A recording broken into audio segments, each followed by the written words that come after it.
الحمد لله نحمده ونستعينه ونستغفره ونؤمن به ونتوكل عليه ونعوذ بالله من شرور أنفسنا ومن سيئات أعمالنا من يهده الله فلا مضل له ومن يضلله فلا هادي له ونشهد أن لا إله إلا الله وحده لا شريك له ونشهد أن سيدنا ومولانا محمدا عبده ورسوله أما بعد فأعوذ بالله من الشيطان الرجيم بسم الله الرحمن الرحيم والذين هاجروا وأخرجوا من ديارهم وأوذوا في سبيلي وقاتلوا وقتلوا لأكفرن عنهم سيئاتهم ولأدخلنهم جنات تجري من تحتها الأنهار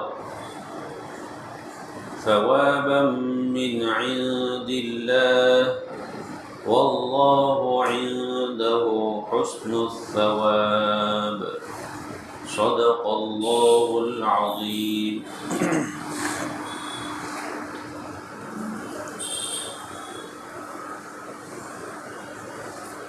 مسجد نبوی صلی اللہ علیہ وسلم میں بالکل اس کے متصل اللہ کے رسول صلی اللہ علیہ وسلم کی ازواج کے لیے حجرے تیار کیے گئے اور ان حجروں کے متعلق ہم کچھ باتیں اس سے پہلے سن چکے ہیں. مسجد نبوی میں بہت سی جگہ ایسی ہے جو بڑی برکت والی، حالانکہ پوری مسجد وہی برکت والی کہ وہاں نماز پڑھنے کا ثواب بعض روایتوں کے مطابق ایک نماز کا ثواب 1000 کے برابر، اور بعض روایتوں میں ایک نماز کا ثواب 50,000 نماز کے برابر ثواب. تو پوری مسجد نبوی ہی برکت والی، فضیلت والی، اس کے اندر نماز کا ثواب اتنا زیادہ.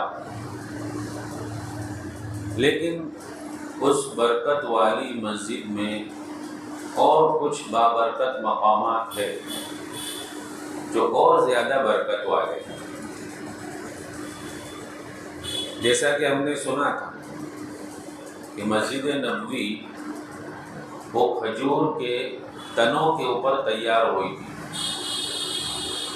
کھجور کے جو درخت ہوتے ہیں، کھجور کے جھاڑ، اس کا جو تنا ہوتا ہے وہ بڑا لمبا ہوتا ہے. تو ان تنوں سے مسجد نبوی کے پلر کی جگہ اس سے کام لیا گیا، اور کھجور کے درختوں کے جو پتے ہوتے تھے ان پتوں سے مسجد نبوی کی چھت تیار کی گئی. اب ظاہر سی بات ہے کہ وہ کھجور کے تنے بہت زیادہ لمبی مدت نہیں چل سکتے، تو وہ جب سوکھ جاتے تھے، بالکل خراب ہو جاتے تھے، تو اس وقت اس کو بدل بھی دیا جاتا تھا، چینج کیا جاتا تھا. جیسا کہ حضرت ابوبکر رضی اللہ تعالیٰ عنہ نے اپنے زمانہ خلافت میں بہت سے ستونوں کو، بہت سے کھجور کے جو تنے تھے اس کو بدل دیا.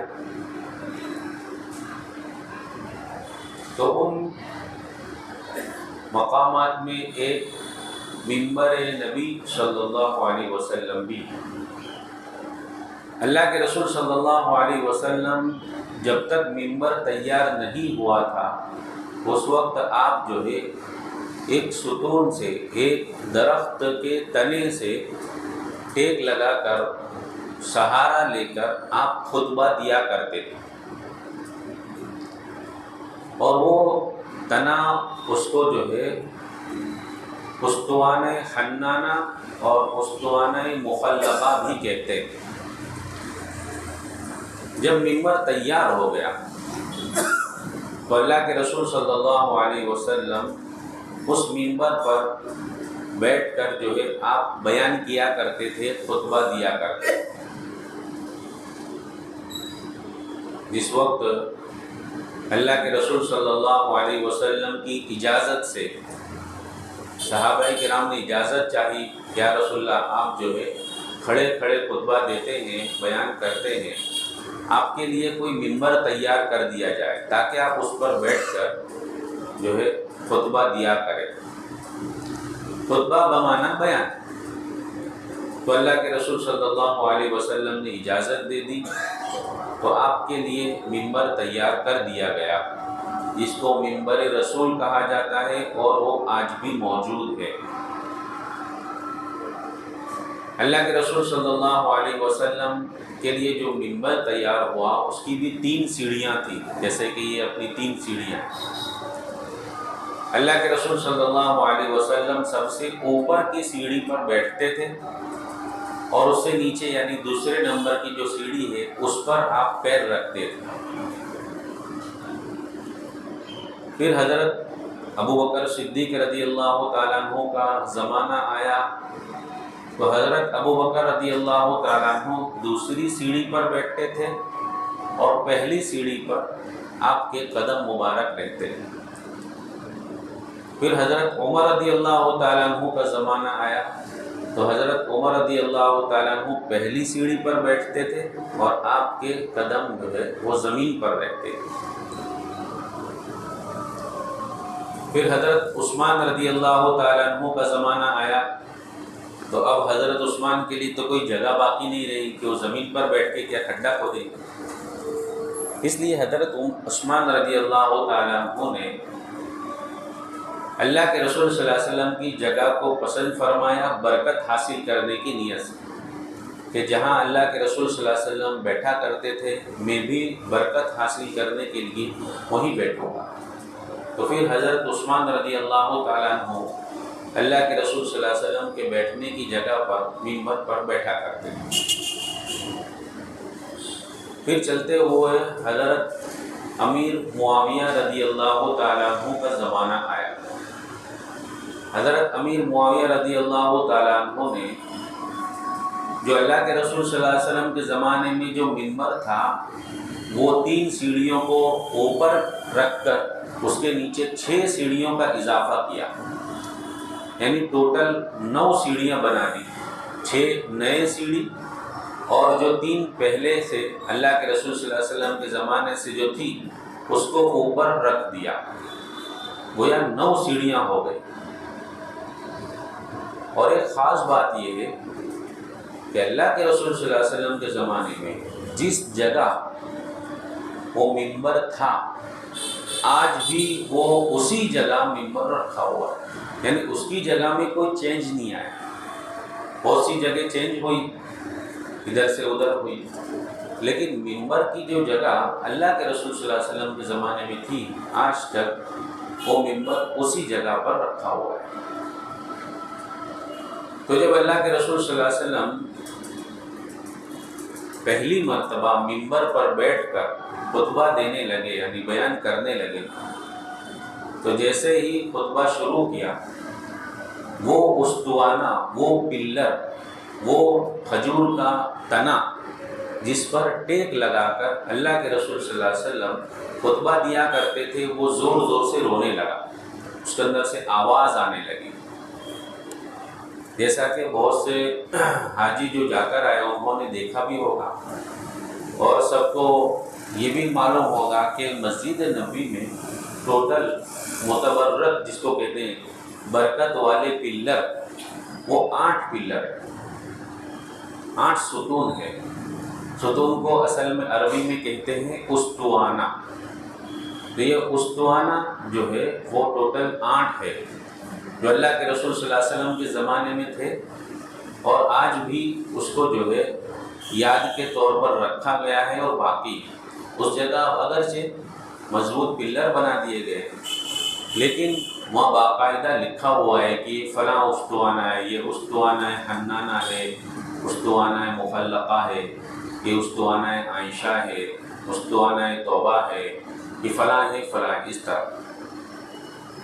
اس میں سب سے متبرک اور سب سے عمدہ اور سب سے بہتر استوانہ اور سب سے اچھی جگہ وہ اس کا نام ہے استوانہ مخلقہ، اس کا دوسرا نام ہے استوانہ حنانہ۔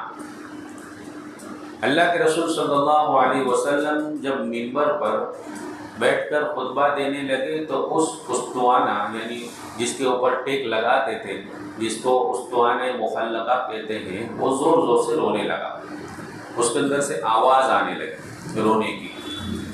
اللہ کے رسول صلی اللہ علیہ وسلم خطبہ چھوڑ کر، خطبہ بند کر کے اس استوانے کے پاس تشریف لے گئے اور آپ نے اس پر ہاتھ رکھا، جس کی وجہ سے اس کا رونا بند ہو گیا۔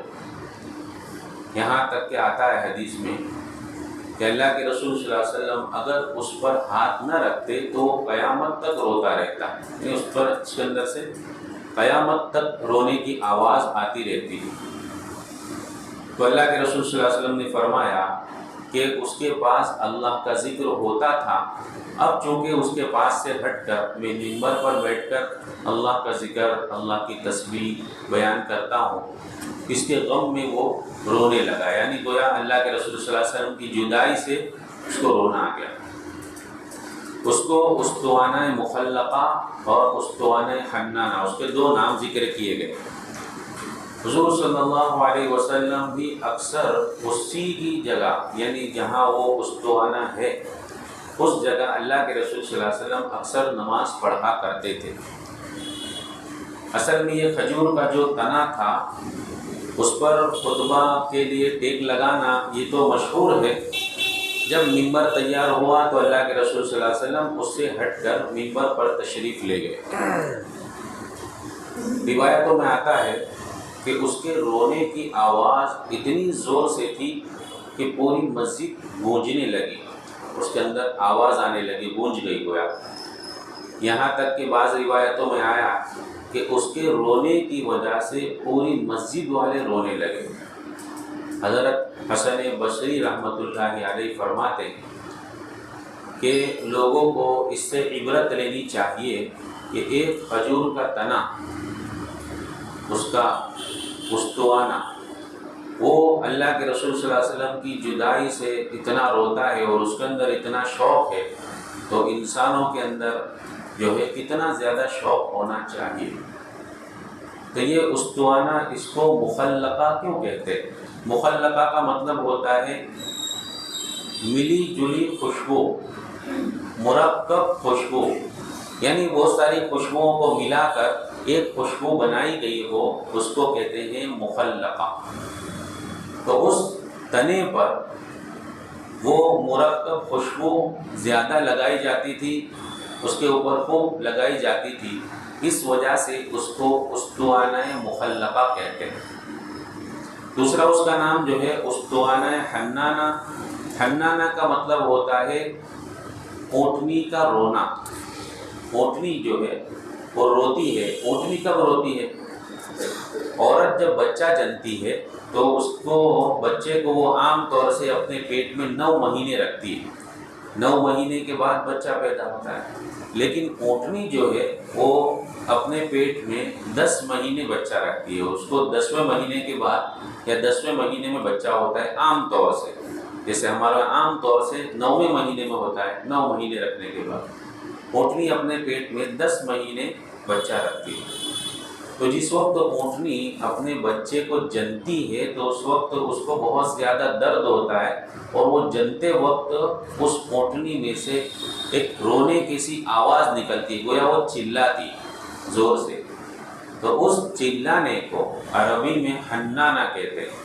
تو جس وقت اللہ کے رسول صلی اللہ علیہ وسلم اس تنے کو چھوڑ کر منبر پر بیٹھ کر خطبہ دینے لگے تو اس وقت اس تنے میں سے ایسی آواز آنے لگی جیسے کہ اونٹنی کا رونا. تو اونٹنی جیسے رویا کرتی تھی اسی طرح کی آواز اس تنے میں سے آئی. اس وجہ سے اس کو اسطوانہ حنانہ کہتے ہیں. پھر اللہ کے رسول صلی اللہ علیہ وسلم نے صحابہ کرام کے ساتھ جو ہے مل کر اس اسطوانہ کو، اس درخت کے تنے کو دفن کر دیا. باقاعدہ اس کو دفن کیا گیا. جس جگہ وہ اسطوانہ تھا